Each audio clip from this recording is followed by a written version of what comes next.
am Kevin Schinick. Hi, I'm Chris Perkins. I am the D&D Creative Manager, and I'm doing this DM commentary on the Robot Chicken podcasts.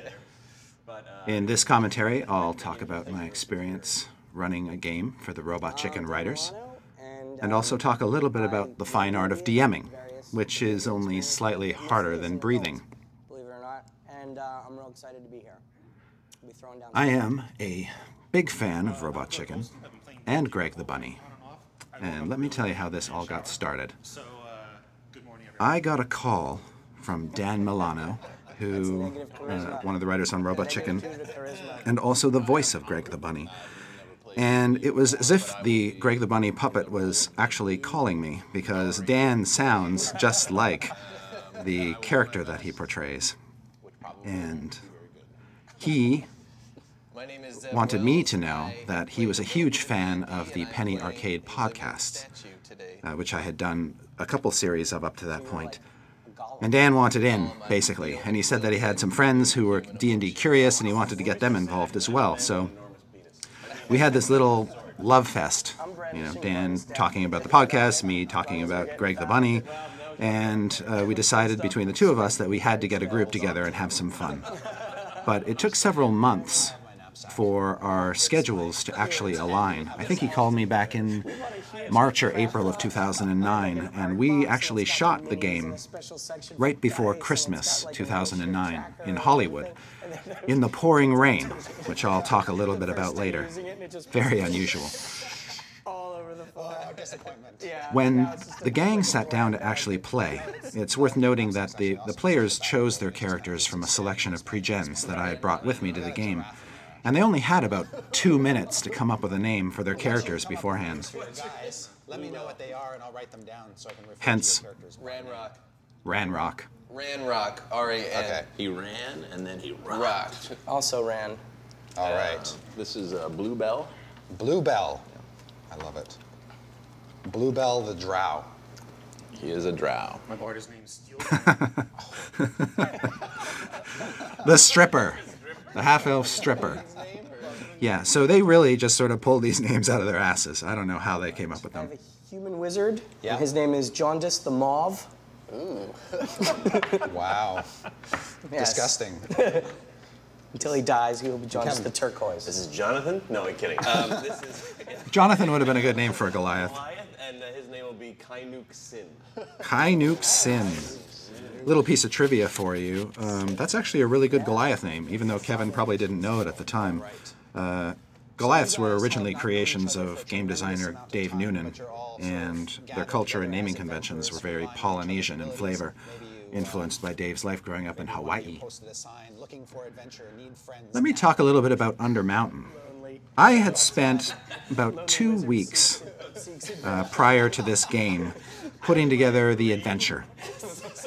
And I really wanted it to rock because I knew these guys, you know, they have their standards. They're not high, but they have standards. And the day before I was set to fly down, the adventure had to be completely thrown away.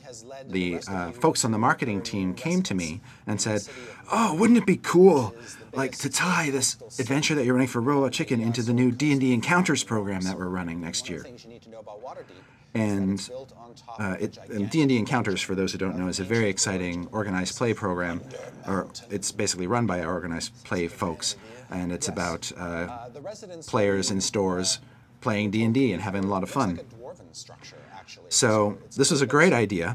Pity it came to me at such late notice, because I not only had to throw the adventure out that I had written, which was more of a swamp-based romp with lizard folk and a black dragon wormling, but I had to create the new adventure basically on the plane ride down. And I had to draw the maps for the adventure in my hotel room in Hollywood.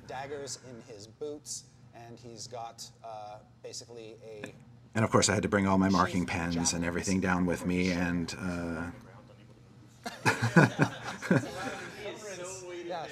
He's also wearing a tremendous amount of armor. Tremendous amount of armor. Possibly 2 suits of armor, you're not exactly sure. I think if any race can wear 2 suits of armor, it's a dwarf. The woman is all smiles, and she stares up at you, and she says, "Oh, hello.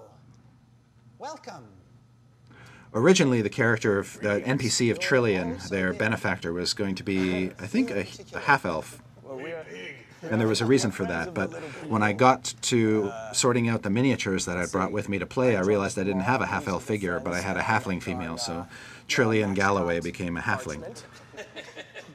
So you found my notice then. Tip number 1, DM tip number 1, when in doubt, wing it. I must say, you're not the first to come by. I hope you'll be more successful. Let me talk a little bit about the location where we played. The room you're seeing is actually on the second floor of a Hollywood club near the Renaissance Hotel in Hollywood.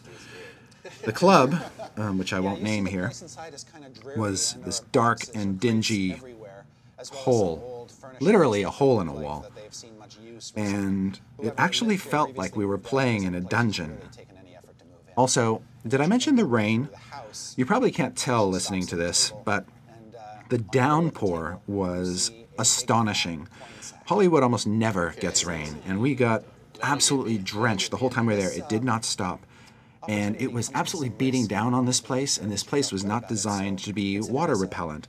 So water was pouring down through the ceiling, through doorways, and as the game progressed, the puddle of water under the table that we were playing on became increasingly deep. And I became increasingly concerned because there were like wires passing under our chairs from cameras and lights and all that kind of stuff. And I thought, yeah, I could see the headlines for this already, you know. Head writers of Robot Chicken electrocuted playing D&D. You sign your release forms. Oh, but they signed their release forms. The dwarf will not really say anything as all of this happens, and then she says, "Oh, forgive me, I forgot to introduce." As a little tip to the hat, I'm wearing my Penny Arcade Roll Initiative T-shirt. So I thought that was all well and good. I don't trust this guy. Just putting it out there. She says, "What do you know about the Sentinel shields?" And you all sort of puzzle for a moment. I'd like at this time for everyone to make a history check. Your skills are in the bottom left-hand corner of your character sheet. There should be a line for history, and the number right in front of it is what you add to a D20. Now, this is how I prefer to teach the rules to people who have never played before. The players had no rules prep beforehand. I knew that Tom, Kevin, and Zeb didn't have much gaming experience, and I didn't want to throw a bunch of rules and terminology at them. So basically, I jumped right into the story, didn't talk about the rules at all.